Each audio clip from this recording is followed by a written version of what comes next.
अस्सलामुअलैकुम जी sports PSL special transmission के साथ मोहसिन मेहदी आपकी खिदमत में हाजिर है। आज एक और अहम मैच खेला जाना है रात के वक्त पाकिस्तान की जानिब से, और जो पाकिस्तान सुपर लीग के हवाले से मैचेस खेले जा रहे हैं। कल हमने देखा कि बड़े ही शानदार मैचेस हुए, चाहे वो कराची किंग का हो, मुल्तान सुल्तान्स का हो, या फिर रात वाला लाहौर कलंदर्स और पेशावर ज़ल्मी के फैंस कल कुछ अफसरदा दिखाई दिए लाहौर कलंदर्स की हार के बाद, लाहौर कलंदर्स की जीत के बाद। और राना फवाद साहब जिस तरह से खुशी मना रहे थे, उनकी खुशी बनती भी है। और कल ही प्रोग्राम में हमने कहा था कि अगर मोहम्मद हफीज़ क्रीज़ पर खड़े रहे तो कुछ कर ही जाएंगे वो, क्यों जिस तरह की उनकी फॉर्म है।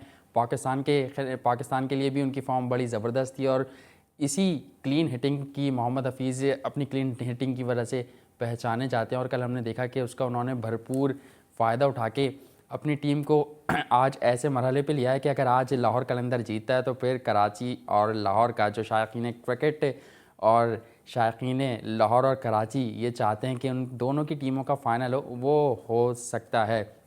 आज कुछ आज के मैच पे बात करेंगे जो मुल्तान सुल्तान्स और लाहौर कलंदर्स के दरमियान खेला जाएगा रात में। बहुत ही अहम मैच होगा, जो जीतेगा वो फ़ाइनल खेलेगा। इसी तरह हमारे साथ जो पाकिस्तान सुपर लीग की खुसूसी नशियात हैं उसमें डीयू का बहुत ज़्यादा ताउन है। और कल जब हम कह रहे थे कि बॉयज़ से डर को भगाओ, शॉट लगाओ, वही किया मोहम्मद हफीज़ ने रात के मैच में। कल जो पेशावर ज़ल्मी के ख़िलाफ़ खेला गया था और उसमें शानदार फ़तह दिलाई। वक्त तो एक ब्रेक के बाद जब वापस आएंगे तो अपने गेस्ट के आपके तारुफ़ कराएंगे और उनसे कुछ दिलचस्प गुफ्तगू करेंगे। कहीं मत जाइए, देखते रहिए पाकिस्तान सुपर लीग की खुसूसी नशरियात।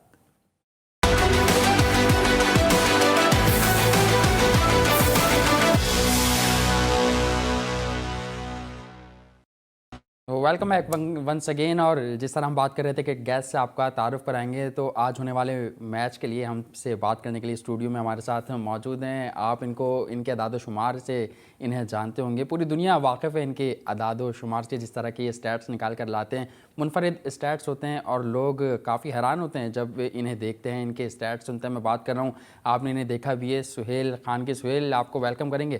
Thank you Mohsin, thank you. Welcome Suhail. और साथ ही साथ आप ग्रीन टीम का भी हिस्सा हैं, तो जब आप आते हैं तो आपके साथ मैं तो ये कहूँगा कि जोड़ी है आप दोनों की। दोनों ही क्रिकेट पर काफ़ी गहरी निगाह रखते हैं, क्रिकेट के अलावा दीगर खेलों पर भी फोकस होता है। और जिस तरह आजकल आप लोग काम कर रहे हैं, सोशल मीडिया पर छाए रहते हैं, तो एक और शख्सियत हमारे साथ मौजूद हैं, शाहजेब अली। शाहजेब, वेलकम करेंगे आपको। Thank you so much Mohsin. Welcome. और शाहजेब, सबसे पहले आपसे सवाल करता हूँ, कैसा कल के मैच पे थोड़ी सी निगाह डालें। मोहम्मद हफीज़ ने जो काम कर दिखाया, तो राना साहब भी रात में खुश हुए और लाहौर कलंदर के फैंस भी बहुत खुश हुए। क्या कहेंगे कल के मैच के हवाले से? देखिए, सबको बैन डंक से तवक्कुआत थी। सब कह रहे थे कि बैन डंक का डंका बजेगा तो लाहौर जीतेगा, लेकिन मोहम्मद हफीज़ ने अपना एक्सपीरियंस शो किया। इंग्लैंड टूर में हमें जिस तरीके की वो फॉर्म में नजर आए, फिर उस फॉर्म को उन्होंने कैरी फॉरवर्ड किया नेशनल T20 में, फिर जिम्बाब्वे की सीरीज़ में, और अब जिस तरीके की कल उन्होंने परफॉर्मेंस दी है, खासतौर पर पेशावर ज़ल्मी की अगर आप बॉलिंग देखें, उनकी क्वालिटी बॉलिंग थी।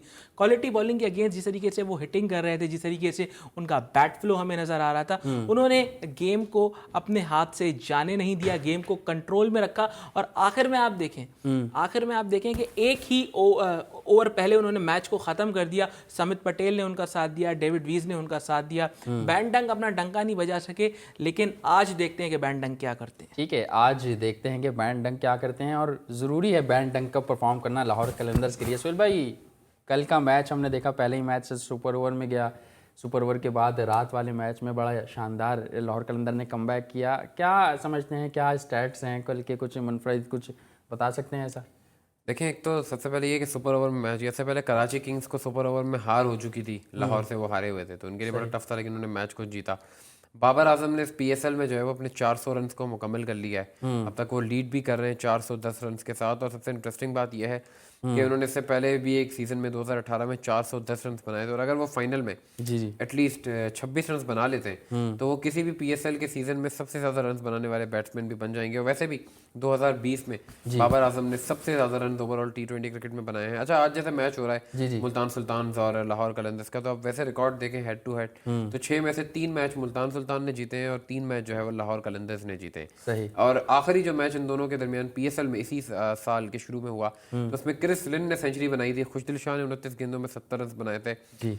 शाहीन शाह अफरीदी को 1 विकेट चाहिए कि वो लीडिंग विकेट टेकर बन जाएं पीएसएल के, लेकिन वहाँ सोहेल तनवीर भी परफॉर्म कर रहे हैं, उन्हें भी विकेटें 13 विकेटें उनकी भी हो चुकी हैं। तो बड़ा इम्तिहान होगा वैसे भी कि कौन लीडिंग विकेट टेकर बनता है, क्या Sohail Tanveer match winning performance देते हैं या शाहीन देते हैं या फिर कोई और प्लेयर। हफीज़ जिस तरह की फॉर्म में अपनी साबिक टीम के खिलाफ खेले, शाबाश ज़ल्मी के लिए 3 साल हफीज़ ने खेला है, अपनी साबिक टीम के खिलाफ इतनी लाजवाब परफॉर्मेंस दी थी इन्होंने। सही, साबिक टीम के खिलाफ बड़ी शानदार परफॉर्मेंस उन्होंने दी। हैदर अली कल शाहजेब सिफर पर आउट हुए, पहली गेंद फेस कर रहे थे शाहीन शाह अफरीदी की। ये बताइएगा, और फिर कामरान अकमल जो अनफिट हुए वो कितना लॉस हुआ कल अहम मैच में ज़ल्मी के लिए?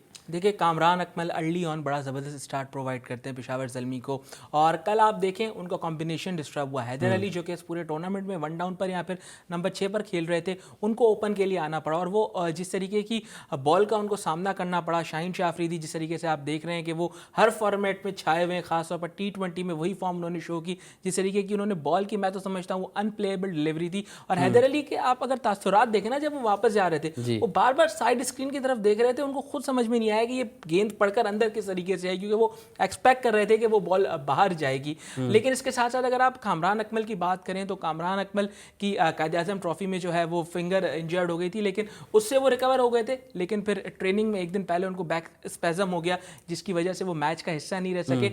इमामुल हक ने विकेट कीपिंग की, विकेट कीपिंग में उन्होंने ज़रूर इंप्रेस किया, लेकिन कामरान जिस तरीके से लंबे रन करते हैं, प्रैक्टिस मैच हमने देखा था कराची किंग्स के अगेंस्ट वो खेले थे, 69 रन किए थे, तो यकीनी तौर पर कामरान अकमल को मिस किया है कल। बिल्कुल, कल वाकई मिस किया है। ये बात सभी कह रहे हैं जो ज़ल्मी के फैंस थे कि अहम मौके पर कामरान अकमल अनफिट हो गए।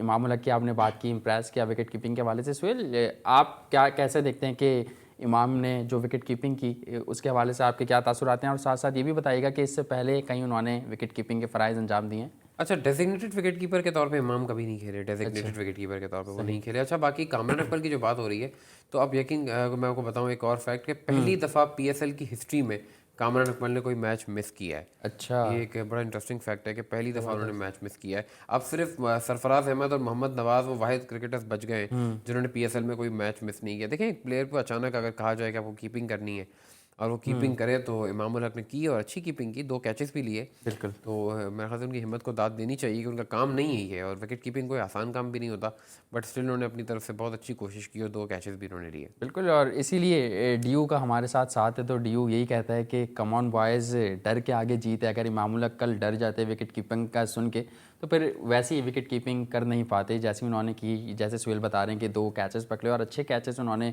कल हाथों में लिए, और बहुत अच्छा, मतलब ज़ल्मी अगर जीत जाती, क्योंकि ब्रैथवेट वगैरह उनके पास थे। शाहजेब, डैरन सैमी नहीं दिखे ग्राउंड में, ना वो आए, तो इससे कितना, मतलब क्योंकि मैं इसलिए पूछ रहा हूँ ये बात कि डैरन सैमी जैल करके रखते थे, फ़नी थे, और ड्यूप्लेसी कल वहाँ मौजूद थे, उनसे भी काफ़ी उम्मीदें थी। क्या कहेंगे डैरन सैमी के ना होने की वजह से? डैरन सैमी के ना होने का फ़र्क तो पड़ा है, क्योंकि डकआउट में डैरन सैमी का इम्पैक्ट हमें हमेशा से बहुत नज़र आया है।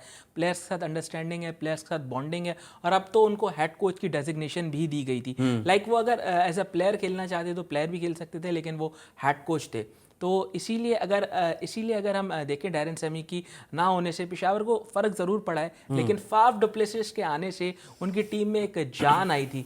लेकिन जिस तरीके की उन्होंने बैटिंग की, जिस तरीके के उन्होंने रन्स बनाए स्टार्ट में, वही बात होती है कि अगर कामरान अकमल होते, उनका कॉम्बिनेशन बना हुआ होता है, जिस तरीके से वो टीम को लेके चलते हैं। आप अगर देखें, फाफ डुप्लेसिस ने भी रन किए, शोएब मलिक ने भी रन किए, हार्डिस विलियन ने आके सरप्राइजिंगली नीचे रन किए, तो 170 हुए। लेकिन अगर कामरान अकमल होते तो शायद ये 200 से ज़ायद रन भी होते। लेकिन मोहसिन, जिस तरीके की फॉर्म आपको मोहम्मद हफीज़ की नज़र आ रही थी, मुझे लग रहा था शायद 200 भी कम पड़ जाते। अच्छा, 200 भी कम पड़ जाते। हार्डिस की आपने बात की सुहेल भाई, आपने कैसा देखा हार्डिस की परफॉर्मेंस को नीचे से जिन्होंने रन किए? वरना 170 लग नहीं रहा था कि ज़ल्मी स्कोर कर जाएगी। मैं हार्डिस विलियन को काफ़ी टाइम से फॉलो कर रहा हूँ, मतलब साउथ अफ्रीका के लिए टेस्ट खेले, फिर कॉल पैक डील ली। अब ये इतने शानदार बॉलर हैं कि जो T10 लीग हुई थी, जहाँ आपको पता है कितने रन बनते हैं, उन्होंने वहाँ लाजवाब बॉलिंग करके अपनी टीम को मैचेस जितवा दिए थे। और पीएसएल में इससे पहले वो लाहौर कलंदर्स के लिए भी खेल चुके हैं, और इससे पहले वो मुल्तान सुल्तान्स के लिए भी खेल चुके हैं, तो काफ़ी तजुर्बा था उन्हें पीएसएल का।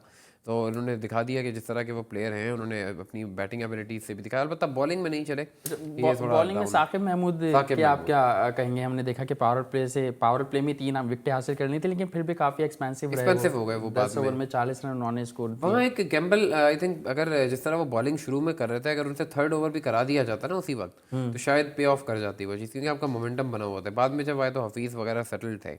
तो Saqib Mahmood no doubt England की टीम के साथ ही ऑलमोस्ट होते हैं, फ्रिंजेस पे होते हैं, खेले भी हैं, अच्छे फास्ट बॉलर हैं और पीएसएल में दौरा किया था। बिल्कुल बिल्कुल बिल्कुल जी बिल्कुल।